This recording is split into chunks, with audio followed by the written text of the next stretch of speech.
to make their way in, sort out any technical difficulties they might be having. We'll go ahead and get started at about 2 minutes past. So hold tight, we're just about to get started.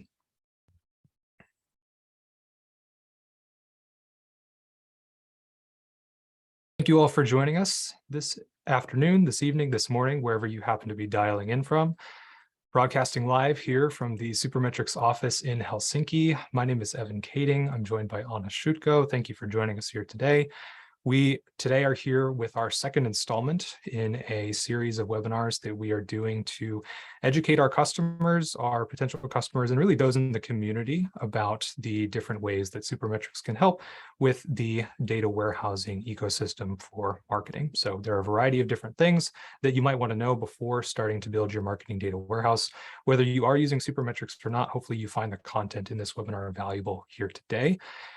So I'll just mention we do have a previous webinar that we recorded prior to this where we talk about maybe why you might be interested in building a data warehouse. We'll cover a little bit of that content today, but the main thing we want to cover today is what you need to actually build your marketing data warehouse. So we'll be focusing on some of the technical principles, the architecture, and some of the tools that you'll need to get started. A bit of housekeeping, we are going to have some Q&A toward the end of the webinar. So if you have any questions, please feel free to throw those into the Q&A section. We'll address those toward the end. And I want to mention as well, we do have a special announcement to make at the end of the webinar. So please stay tuned to the end of the Q&A so you can be clued into what we are working on here at Supermetrics. But let's go ahead and do some introductions here. So like I said, my name's Evan Kading. I'm the lead sales engineer here at Supermetrics. I've been with the company for almost 2 years, but was a user of the products for several years prior to joining. Liked them so much, I decided to come on out here and start working with the team. I have the privilege of being joined here by my co-host, Anna Schutko. For many of you, will need no introduction as she is the host of our podcast, The Marketing Analytics Show, recorded here in-house at Supermetrics. Anna, would you like to say hello to our guests? Yes, thank you so much, Evan. Hi, everyone. My name is Anna, and I have been working at Supermetrics for maybe about 6 years now. I have been responsible for launching connectors. I was a product manager for different connectors. I've worked on the marketing team for a number of years, and now I'm focusing on building data warehouses and dashboards for our clients. So this is something we're going to talk about today. Awesome. Thanks, Anna. And so let's go ahead and jump into the webinar then. And like I said, we've got something special to announce toward the end. So make sure to stay tuned through the Q&A, drop those questions in the Q&A while we get going here. So we have a pretty big agenda here, and I won't go point by point, as this should read more like a table of contents here. We've got a lot to cover, so we'll try to keep things relatively brisk. The point of today's webinar really is to equip you with the familiarity with the tools that you're going to need to get started in building your marketing data warehouse. Now, are you going to walk out of here being able to build one from scratch? Maybe you will. And for some of you who are familiar with these concepts already, hopefully that is the goal. For those of you that are just starting to take this dive in, maybe aren't quite as familiar with many of these concepts, we want to give you at least the familiarity with the tools to take this approach and start working with it and testing it within your own internal teams and really start to build something that delivers business value. So like I mentioned, there's quite a few different pieces and different elements. We're going to go through a few in quite a bit of detail as we've decided that those are well worth covering on the time, but a lot of it is going to require you to kind of get in and start getting your hands dirty with some of the data as well. So happy to jump into some of these individual things here. Like I mentioned, with the exclusive sneak peek of what we're actually going to be building here. So we have our data warehouse blueprint, which in this case is literally blue, as we're building this one inside of Snowflake using the our Supermetrics for Snowflake product, in addition to Snowflake's native data studio connector. So we have a couple of different things that we're going to be pulling in. We will be pulling in advertising data sources from Facebook, LinkedIn, Google Ads, and Bing. We will be applying some categorization to those data sources. We're going to be pulling things in at the campaign level, making sure we get that data in and we can apply some semantic categorizations or some campaign groups to these in using 3 different techniques. We're going to load this in. We're going to pair it up with our GA4 data, and then we're going to join that all together so that we can get an attributed view of what our paid media is actually delivering in terms of conversions, in terms of transactions for our e-commerce customers. And while this is primarily oriented toward an e-commerce audience, a lot of the concepts here can be applied in B2B demand gen, in e-commerce with something like Shopify, or a variety of other tools and utilities here. So this is what we are ultimately looking to build, right? Nobody's building a data warehouse just because it's fun. Maybe Anna and I are, but for those of you in the audience, maybe not as much. What we really want to do is build a dashboard that allows us to attribute the media spend that we are actually putting out into market to the conversions and the transactions that we're getting, so that we can compute things like return on ad spend, cost per transaction from a given campaign, from a given platform, so on and so forth. So this is what we're actually striving to build here. Now, to reiterate a few things that we touched on in the previous webinar, some of the main reasons you might want to do this inside of a data warehouse. Number one is API limitations. This can be both the throughput limitations, really just the speed at which we can get the data, and the historical retention of the data that comes through these data sources. There are a lot of data sources that only store your historical data for maybe 2 to 3 years, or in some cases, like in GA4, only 14 months. We're also talking about managing large data volume. There might be instances where your data volume is so large that using something like a Google Sheet or Data Studio natively is not going to be sufficient for the sometimes millions of rows that are being used. And also extending that functionality. And part of what we want to touch on today is extending that functionality by using things like attribution models to actually determine what kind of data or what kind of campaigns are actually contributing to your bottom line. So some of the benefits of building out and scaling out a marketing data warehouse are being able to see the patterns within your historical data, despite the changing marketing ecosystem and the different conditions. We all know that third-party cookies are somewhat in flux right now, that ad platforms are having a more difficult time building audiences and sometimes achieving scale. You want to be able to benchmark your performance to your historical norms, and that can be easily achieved with a marketing data warehouse. We also want to be able to scale this up and scale this out. So whether you're an agency that's executing this for multiple different clients, or whether you're an international brand that has different accounts that are being run across your different geos or your different ecosystems, or maybe different product lines or business units, we want to build something that can scale. And finally, we want to build something that's going to have some kind of comprehensive media attribution, where you and your team can make data-based decisions when you're allocating funds to different campaigns across different channels. So we've assembled a list of things that you're going to need in order to get started to build a really well-functioning data warehouse. So you're going to need your marketing data channels, of course, and access to those. You're going to want to understand your attribution models, and Anna has some pretty good content here that she's going to cover to make sure you walk away with a good understanding of that. You're going to need some elements of the tech stack that we'll cover here today, such as your data warehouse, your ETL tool, and a data visualization tool. You'll need some knowledge of data and SQL for making these transformations, maybe not as much as you think, but perhaps some just to get you started. And you'll need some tools for quality assurance and monitoring your dashboard as well, in addition to the data transfers that go into it. So let's get started with the first one of these here. Anna's going to talk a little bit about some of the attribution models that we have, and some of them, and some of the reasons why you might pick some over the others. Anna? Yes, perfect. Thank you, Evan. And now let's talk a little bit more about the attribution models. This will set the scene, and this will help you understand everything you need from the marketing perspective, or the most important bit you need from the marketing perspective to continue building this data warehouse. So as you can see on this slide, we have 6 key marketing attribution models that we're using. And for this data warehousing project, we're using our last click attribution model. And in this case, it gives all credit for the conversion to the last click ad or event. So for example, you have maybe 5 or 6 different kind of ads on your user journey. And say the last one, for example, is they've read a blog post and decided to then buy your product after reading this blog post. So then this last click means that this credit would be attributed to this said blog post. First click is the opposite of last click. So in this case, your credit goes to the first click ad. So for example, your brand ad you might be running. A linear model distributes the credit for the conversion equally across all the interactions on the user path. So say if you had 5 interactions and the total is 100%, then it would attribute 20% to each.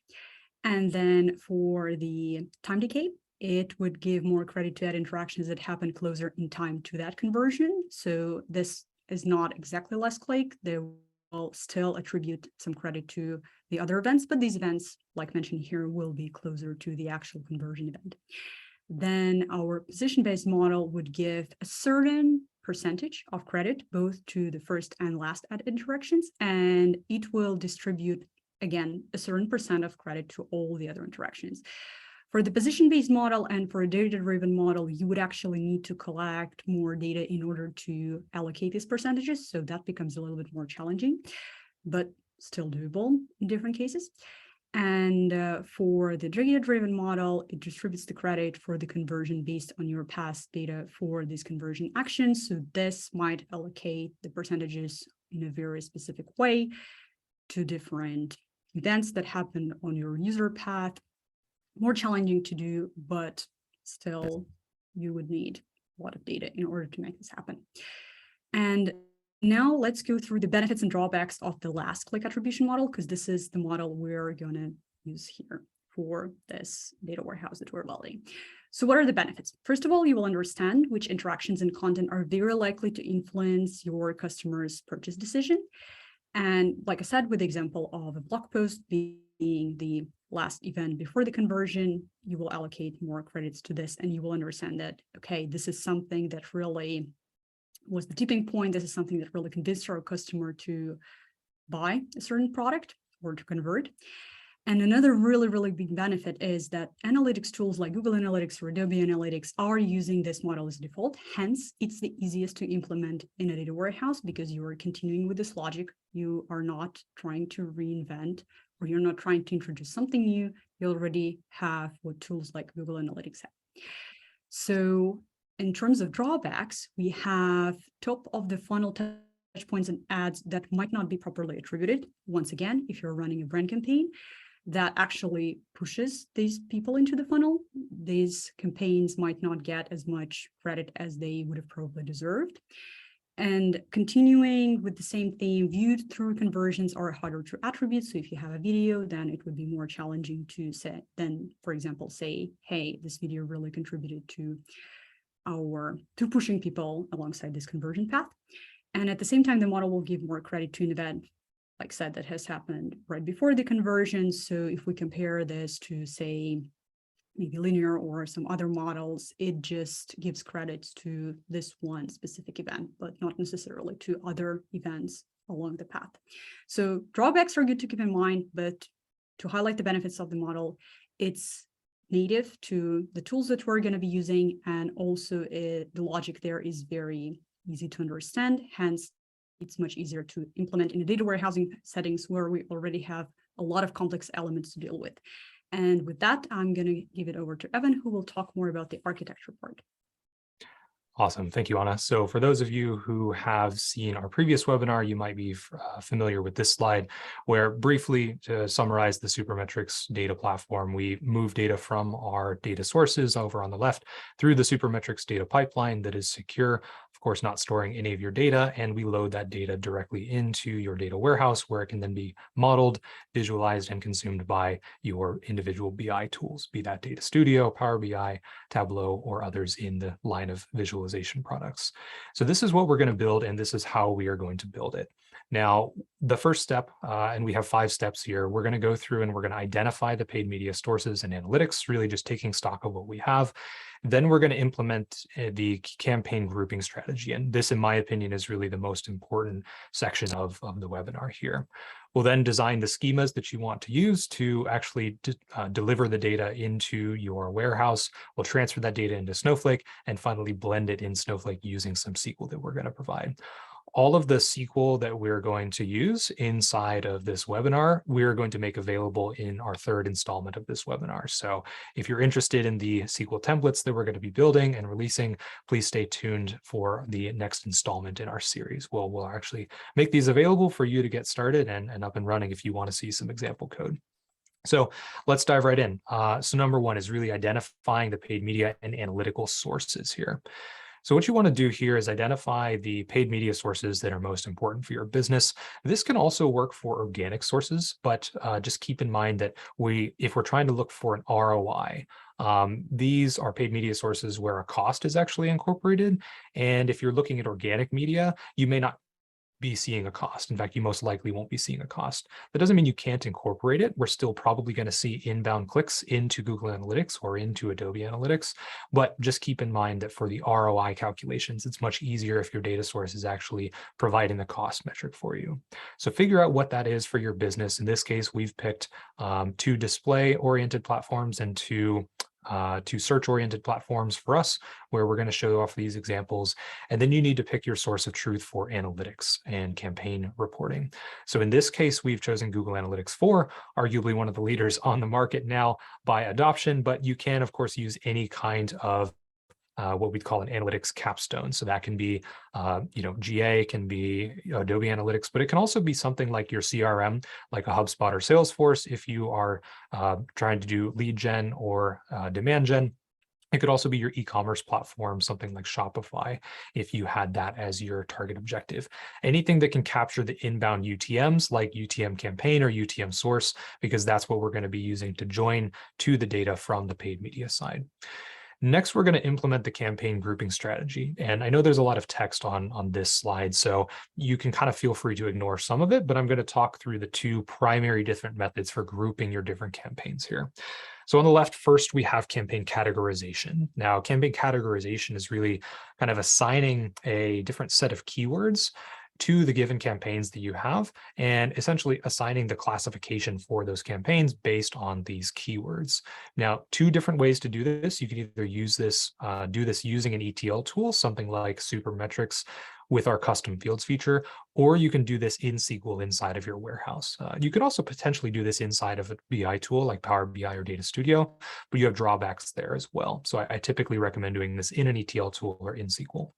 One of the best reasons to get started with this is it's very easy to get started, and it doesn't need to be updated each time you launch a new campaign, right? When you build out this set of keywords, every campaign that contains the word, let's just say competition, right? If you're bidding on competitive keywords, that's automatically going to be sorted into the competitors category, right? So you don't need to worry about it as long as you have decent campaign naming conventions. Some of the cons associated with campaign-based keyword categorization can be, it can be difficult to get super granular with categorization. If you're running hundreds of campaigns or sometimes even thousands, your campaign groups might be rolling things up at too high of a level, so you might struggle to get actually granular and detailed insights on the individual campaigns. Maybe that's a concern if you're operating at scale, but if you're running a relatively small operation or a really well-organized operation, then it doesn't have to be. This obviously does rely on naming conventions as well. So if your naming conventions are all over the place when you're trafficking your campaigns, it's going to be a little bit difficult to assign the categories to these individual campaigns. Then on the other side, we have campaign mapping.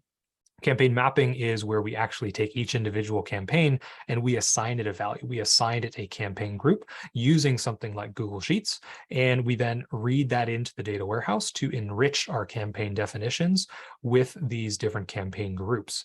And using this technique, we can actually individually assign each campaign to its own campaign group.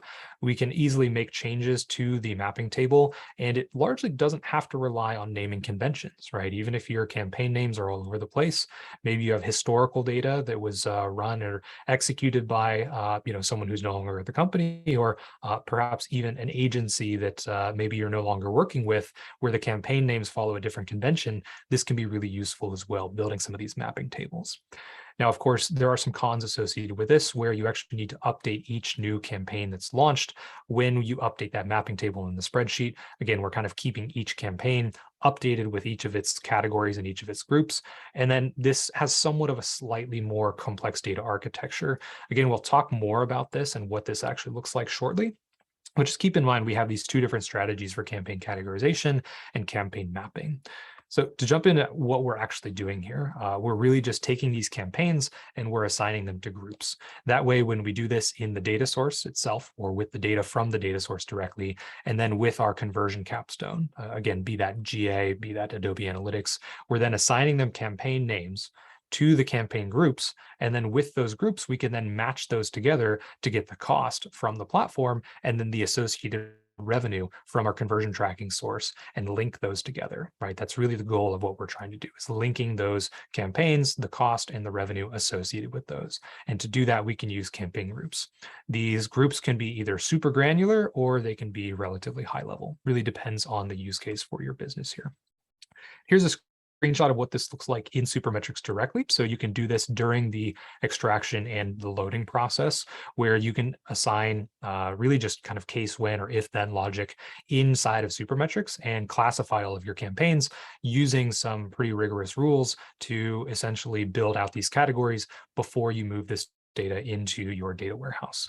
Pros, of course, is that you don't need to know how to code to do this. You can pretty much launch straight into here. You can categorize all of your campaigns and get started with this even from the non-technical side. So you can really get up and running very quickly with this, and it becomes fairly easy to maintain, especially if you're working with multiple different users or multiple different, in this case, operators, or if you are a brand working with an agency, many different people can see and contribute to these campaign definitions when you are operating with a tool like Supermetrics custom fields. You can also implement this directly in SQL. Now, I did mention there would be some SQL here. And of course, if you understand what this is and you're happy about it, then that's great. We're happy to provide these templates. If not, that's okay. We call this case when logic that really just applies exactly what we showed here, but it does this directly inside of the database or data warehouse. In this case, this is in Snowflake. And again, we'll make all of these code examples available in the next webinar as well. So this is what it looks like in SQL. One of the big benefits of doing this directly in the warehouse here is we actually don't need to run backfills or historically backdate our data when we do the campaign categorizations in SQL, because we're storing the raw data inside of SQL or inside of the data warehouse itself. And then when we actually pull that data to the front, to the dashboard, we're running it through this code that's actually going to automatically categorize all of these campaigns and make it ready for the reporting layer once we have that available. Then on the other side, we have the campaign mapping tables. And this is really just a kind of a toy example where we can take data from, in this case, LinkedIn. We can throw in the campaign ID, the campaign name, and the campaign group. And you can see here, I've highlighted in cells red, both A and B, where you can see that I've highlighted those as red because I don't want anyone to touch those. Those should be automatically populated like by something like Supermetrics for Google Sheets.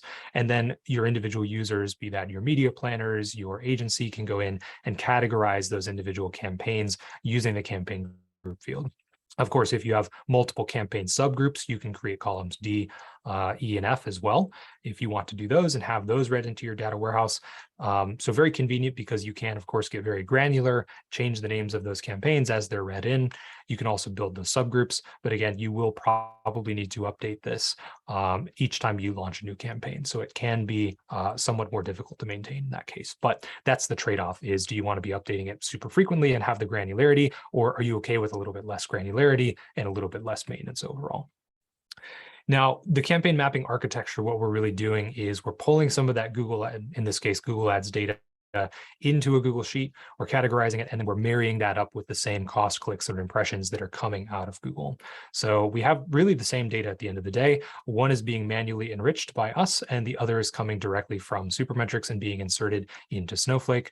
We're going to combine that data using a left join, and we're going to throw that into the reporting view or the visualization view inside of our visualization tool. If you're not familiar with what a left join is, Anna will go into a little bit more detail on how exactly that works going forward. And this really ultimately, once we have the data fully categorized, we have all of our campaign groups built out for our media sources, we can then join this with our capstone conversion data, in this case, GA4. Now, for those of you taking notes or taking screenshots, I'd say this is really the money slide, so to speak. This is really where the rubber hits the road, where we're going to join this data by date, we're going to join it by session source and the campaign group. If these three things match, then we will attribute the conversion in Google Analytics to the media spend or the campaign associated with the session source in one of the four media sources on the right. And so the way that we're going to do this is going to ensure that all of the cost is accounted for in our media platforms, and only the conversions that come through GA that actually match on all three of these criteria are actually given credit, right? We don't want to overgive credit to these media platforms. We want to build a relatively pessimistic model in this case. Anna will describe a little bit more about, what a left join is, why you might use one as well, but that's ultimately what the campaign join plan is going to look like once we have our campaign categories built out. Now, once you've gone through the planning exercise, you've decided how you want to categorize your campaigns for your different platforms and for your conversion capstone, then you can design your schemas. And this actually becomes fairly easy once you have that done. I've grouped the metrics into a few different groups. You've got your key sources or key fields that you're going to use for your join, the date, the session source, the session campaign name. And then we've got a few different generic metrics, conversion metrics, and revenue metrics, all of which are going to be important, many of which may vary depending on the industry or the vertical that you operate in. Once you've built out your schemas, once you've decided on what this looks like, then you can start to build these out inside of Supermetrics Query Manager. And one of the things I like to mention about Query Manager is it's one tool that we find that both marketers and data teams get a lot of value out of, simply because it's possible to collaboratively determine what kind of metrics and dimensions are available from the different sources. And so we actually see a lot of teams meeting, shaking hands, and doing their requirements definitions gathering using a tool like Query Manager, where you can find different metrics that may get you closer to delivering the business value that you actually want. You may find out that there are metric and dimension incompatibilities that you need to work through just based on the limitations of the source API. So rather than kind of taking pencil to paper and saying, these are all the metrics and dimensions we want, it's typically recommended to use a tool like Query Manager and iteratively build your schema from the ground up, making sure that you're adding value each step of the way and ensuring that you have all of the keys necessary to join that data once it does land inside your warehouse. Then step 4, we're going to actually transfer this data. Thankfully, with Supermetrics, we make this super easy. Once you design your schema and you connect to your data source and to your data destination, in this case, Snowflake, you can set up your transfers to load this data into your data warehouse, in this case, on a daily basis, and keep that data up to date. Run those historical backfills to make sure you're populating your historical data. One question that always comes up is, can we load our historical data from Google Analytics, from Universal Analytics into Snowflake or into BigQuery or into any of the destinations that we support here at Supermetrics? Absolutely, yes, and we certainly encourage you to do that before the Google Analytics cutoff date. Very important thing to do, especially if you're trying to future-proof your marketing tech stack for the GA migration. And then lastly, like I mentioned, here's our blueprint and here's where we've ultimately ended up. So we've pulled in all of our marketing data sources and we've used a few different ways of categorizing these campaigns. In the case of Google Ads, we used a Google Sheet. In the case of Bing Ads, we had used our SQL built categories. And then with Facebook and LinkedIn, we've actually built out those categorizations or those campaign groups inside of the Supermetrics custom fields ETL tool. We've pulled all of that together into a paid media overview using a union. Again, Anna will talk a little bit more about what a union is in particular. And then we're going to bring that together with all of the conversions from GA4, and we're going to load that into our media attribution view. And from there, we can actually start the fun part, which is building the dashboard, or at least the fun part if you enjoy building dashboards. I enjoy this particular part, but I realize that that's relatively rare in some cases. So this is ultimately what we are going to build, what we have built and are excited to show you as well. And now Anna's going to talk a little bit more about the particulars for those of you who are interested in maybe a bit more on the implementation side, what these data transformations actually look like on the ground. All right, perfect. Thank you, Evan. So as you can see from Evan's blueprint, we have a bunch of different sources and we're doing a couple of more transformation layers on top of them. So in terms of Google Analytics, you might want to do a data cleanup. For example, you have different sources and mediums. Some of these sources and mediums also contain Facebook or Google, so they're pretty straightforward and they can be implemented within the join pretty easily. But some of them might need a bit of a cleanup or maybe renaming. So this is another step that you might want to do before you go ahead and continue with the join.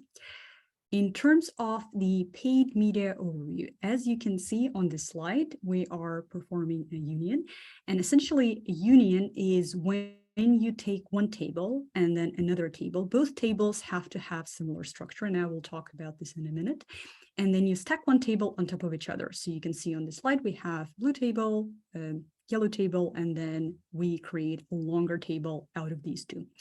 So first of all, like I mentioned, the tables have to have similar structures. So you have to make sure that the metrics you have in table 1 are exactly the same as the metrics in table 2. So you have your clicks, impressions, etc. Make sure you are comparing apples to apples. So don't compare the total number of clicks to link clicks, for example. This is one mistake that I've seen typically happening. Make sure that your metrics correspond to each other already at the stage of the schema design, so then it would be easier for you to do the union. And then another thing you have to consider here is the aggregation. For example, here we have aggregation on a campaign group level, but you might have aggregation on an account level. You might have aggregation on maybe an individual ad level if you want to go really granular. Just make sure that the aggregation level is very consistent across all the platforms and that the data matches. So you can have one row of data and then it's corresponding to a row of data in a different table, so you can union them together.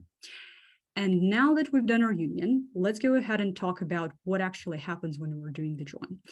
A join is a different operator compared to union. So in this case, we have a paid media overview table on the left-hand side, and we'll left join it to the Google Analytics overview. And as you can see on the small picture here, we have table 1.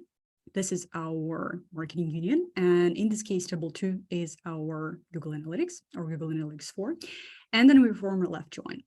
And what a left join does is it takes all the data from table 1 and then it matches all the records from table 2 that actually match the join key. So the join key Evan has shown you is going to be used to match those records. And as you can see, the number of rows in table 2 has decreased after a left join, which is what should actually happen. And in this case, we're telling only attribute transactions, transaction revenue, conversions from Google Analytics that can be attributed to marketing. So for those people who came from or as a result of seeing these paid campaigns. And this also ensures that all media costs will be included in the ROI calculation because we're including everything from table 1. And it is very important to bear in mind that there are different types of joins that are used in different scenarios, in different business cases. Left join is only one of them. There is a full join, there is a right join, there are other different types. So you might want to learn more about this to make sure that you're including or excluding the data that you want to include or exclude on purpose. And now we will go ahead and talk more about the data quality assurance now that I've started the topic of data inclusion or data exclusion. After we've built the first iteration of our data warehouse, maybe even a first mock-up of our dashboard, it's very important to do the quality assurance check to make sure that A, we have the number of accounts we need and this number stays consistent. If you're a very big brand or if you're an agency that has multiple accounts, if you have multiple properties to put data from, you want to make sure that you have the same number of accounts consistently throughout all your views, throughout all your SQL transformations, unless some accounts are excluded on purpose. And then you should really know and understand what this purpose is. And at the same time, you should check the consistency of your metrics, your numbers throughout all the views that you have in your data warehouse. Again, unless some data is excluded, maybe after the left join, like we've seen with an example of Google Analytics. And lastly, you really need to make sure you select the right dimensions in the final dashboard, the right date dimension, the right metrics that you run your calculations correctly on as a calculating layer, and you are displaying them in the right way. So whatever has to be in a percentage form is in a percentage form, for example. And I will give you a sneak peek of the data quality assurance dashboard that we have over here. So in this case, we are taking total revenue and we're comparing it from one model to another model. So basically throughout all the models we have in a data warehouse, we're not going to show it to a client. We're not going to probably share it internally, but this is something externally, but this is something for an internal use. So you can see when we are running the transfer, we have a certain number, then we are building our staging models. So we're renaming metrics and dimensions, maybe doing a bit of a cleanup. We have the same number, and then this number drops after a left join because we're only including a part of the revenue, not the whole revenue coming from all the sources and mediums from Google Analytics into our final reporting table. And our final reporting table has the same number as before. So that means that everything is correct. And here you can see the transfer monitoring section, and this shows us very clearly when our transfers have failed. For example, if we're seeing an number of accounts that has suddenly dropped, or we're seeing a rapidly decreasing revenue that should not be rapidly decreasing, we can go ahead and check how all the transfers are running from Supermetrics team site. And in order to do this, you have to go to Supermetrics team site, scroll down, open the monitoring section, and here you can see the red transfers will be failing, green transfers will be the one that are successful. And after this, we are happy to present our final result. So here we're going to talk about two dashboards. One is paid marketing overview, you can see over here, and it joins data from different marketing sources altogether. And you can see the total number of impressions split by different campaign group, but in fact, this total number of impression comes from different sources like your Facebook ads, LinkedIn ads, etc. On top of that, we have two calculated metrics like CPC and CPM. This is something you can perform in Google Data Studio already. And this is calculated based on the metrics we have originally placed here, like impressions, clicks, and cost. And another dashboard that we have is the media attribution overview. So this data is a result of our left join. So we're only attributing revenue or transactions to something that has happened within our marketing world. So after we run our campaigns, as a result of our campaigns. So again, you can see different campaign groups and how many sessions each and every campaign group has brought and how much revenue we have as a result. And now we are happy to take some questions. And after that, still hold on the line, be there for our special announcement. Indeed, indeed. And right before we jump into Q&A, we're going to go ahead and put a poll up on the screen. For those of you still with us, thank you, of course. If any of the Supermetrics products have been of interest to you based on what we've discussed today, whether it's Supermetrics for Snowflake, Supermetrics for Data Studio, or Supermetrics for Google Sheets, or really any of the other tools that we provide, feel free to let us know if you would be interested in seeing a demo of Supermetrics from one of our specialists. Depending on where in the world you might be, we will put you in touch with somebody who specializes in your region, hopefully with your same language as well. And depending on where you are, you might end up working with someone like myself or Anna. So we'd be happy to see you on that side. If we do see you on a sales call afterward, we would certainly be happy to talk about what we discussed here in the webinar today. And we'll be making sure to disseminate this kind of information to the rest of our team as well. So happy to have that go forward. But thank you. While you fill that out, we're going to go ahead and take some questions. We've had a few good ones submitted here as well. So I'll just go ahead and sort by the most upvotes here. And we've got one from Carlos Meira. And we'll go ahead and say, here's the question. So can a small business implement a data warehouse? What are the minimum conditions? So we talked a little bit about some of the minimum conditions earlier, really, which are, do you have access to your data sources? Can you afford, or can you build a cloud data warehouse? Can you, afford to use a tool like Supermetrics, right? If you're operating on a budget of zero, not necessarily, right? I would say some of the minimum conditions really, and I'll emphasize at Supermetrics, we work with customers, even with data warehouses where, we work with large Fortune 500 companies, with multiple teams that span the globe. But we also have several, in fact, I'd say it's the biggest portion of our customer base, really, less than 10-person shops, where they are actually investing in marketing data warehouses, especially if that is integral to their business. And so to a large extent, we really don't see barriers to entry in terms of number of employees or amount of ad spend or complexity or skill sets on the team. We really see it as how important is data to your business? How important is marketing data to your business? For companies that are thousands of employees where marketing data is not that important, I'd say the threshold is going to be a lot higher. But for companies of, between 1 and 10 people, where marketing data is extremely important, say for those of agencies, it's going to be pretty important. And I'd say the thresholds are much, much lower in that regard. And so we really see customers from all over the board across all segments who are able to successfully implement data warehouses using some of the tools and techniques we've discussed today. Next question here from Tracy. She says, or he says, a lot of our data is collected manually from all kinds of tools, such as email marketing, and placed into a spreadsheet. Can Supermetrics help with organizing this data so that it makes sense to a real database? Yes, certainly. Yeah. So depending on where the data is, if it's in an email marketing tool that is supported by something like Supermetrics, then we certainly can. So we support a number of email marketing platforms.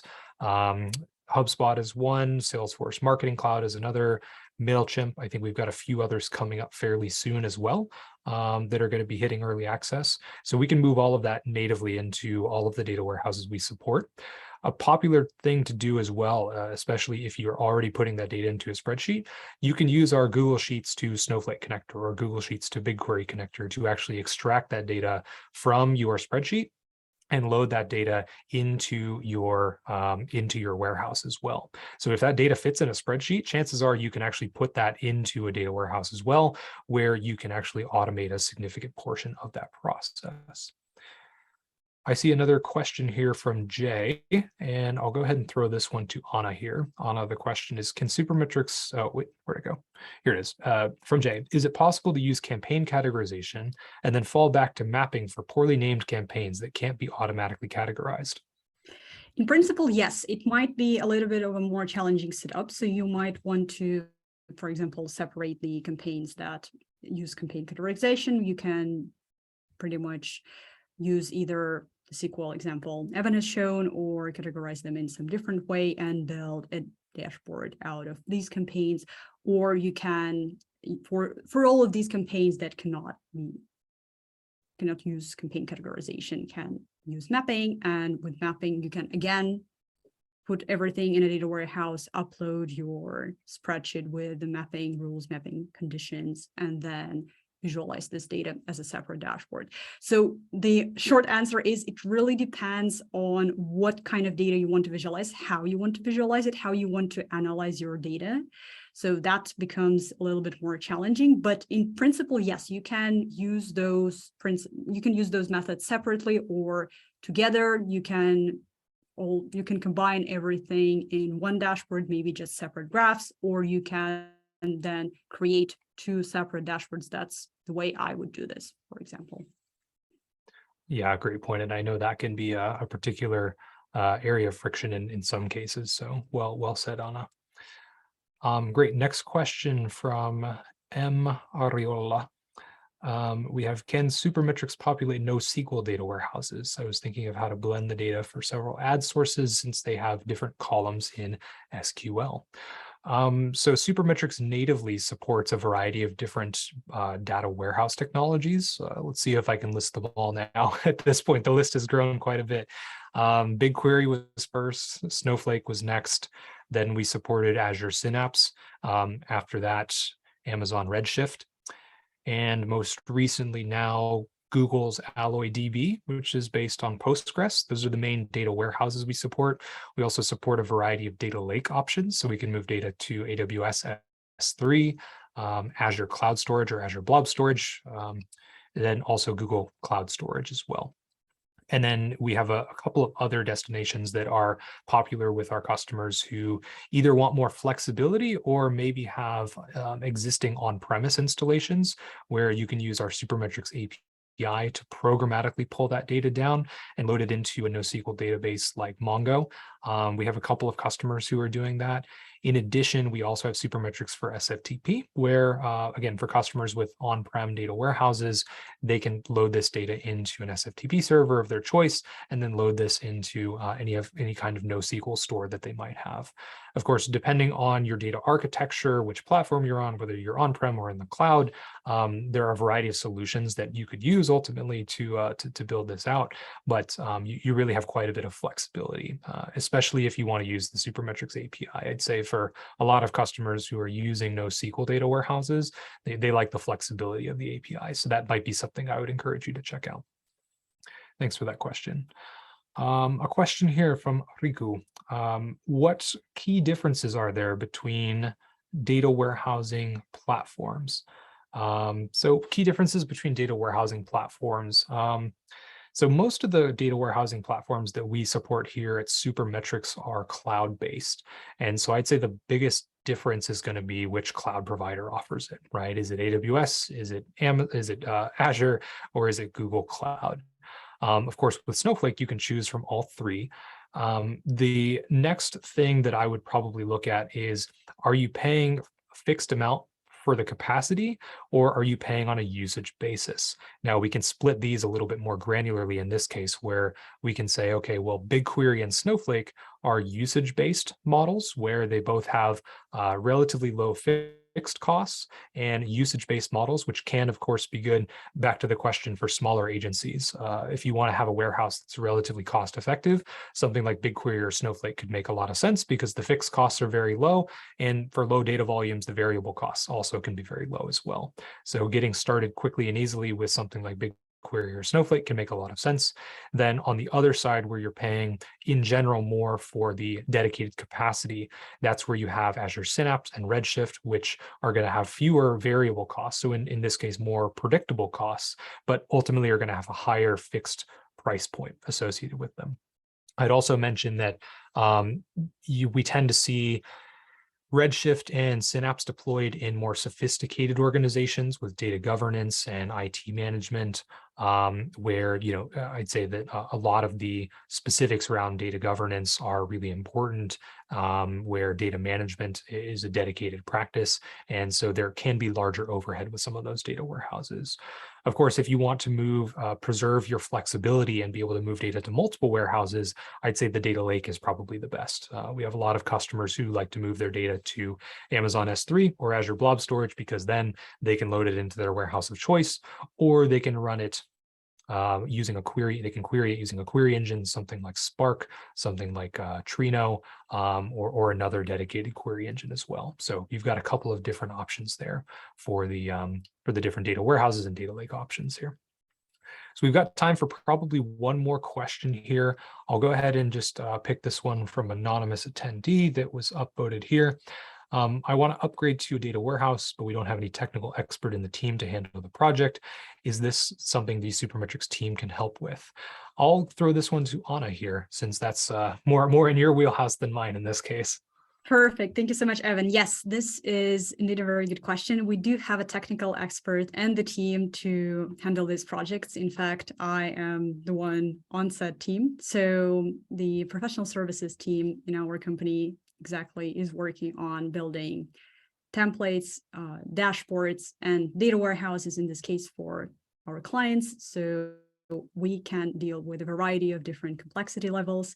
We do everything A to Z. So we sit down with the client, help them fill in the mapping table, like you've shown, maybe some campaign categorization, pull all the data into their warehouse, say, set up all the transfers and make sure that the data is flowing in nicely. After that, we perform all the SQL data transformations, and as a result, the client will get a working data warehouse with all the transfers set up and running, and a dashboard with all the data visualized, like we've just shown you during the webinar. On top of that, we can also provide some maintenance services. So if you want to completely outsource your data warehousing projects, that's totally fine. We can also take care of the maintenance and transfer monitoring, like I've already mentioned. And in addition, we also offer some premium onboarding. So if you would like to learn how to set up your data warehouse for your specific use case, we can also assist you in doing this. All right, excellent. Thank you, Anna, and thank you everyone for the questions. We do have a couple of different questions that came in. Hopefully we'll be able to follow up and answer those directly, so thank you for submitting those. And one other thing that we want to mention, which is our special announcement. I'll go ahead and turn it over to Anna for this. Anna, would you like to go ahead? Yes, perfect. Thank you very much. And with that, I can say that we are launching our Supermetrics community, and you are really one of the first people to learn about this. Truly, we haven't really publicly announced it that much. So Supermetrics community is essentially a Slack hub where you can show your work, ask any questions, get support from people like myself and Evan, and all the other people from the company. Our founder and CEO, Mikhail, is also there. And this is really a really nice space for you to submit your feature requests. Like I said, ask questions, find like-minded people, get help with your projects, get feedback on your ideas. And in relation to this webinar, if you have any other questions, please go ahead, join Supermetrics community and submit them there. And Supermetrics community is also a great place to learn about all our upcoming webinars. So you will be the first one to sign up, like the webinar on data warehousing that we have up next in this series of webinars Evan is going to talk about. Indeed. And I think this webinar and the following webinar were actually generated as a result of some feedback from our first one as well. So we are actively listening to the community and for feedback. And so any feedback you have on the webinar, please feel free to provide that either in the community or in the follow-up survey that will happen. But again, thank you so much for joining us. It's really been a pleasure. I'll go ahead and sign off here. And thank you, Anna, for joining me as well here this evening. Thank you very much. Thank you all. All right. Thanks, everyone. Bye-bye.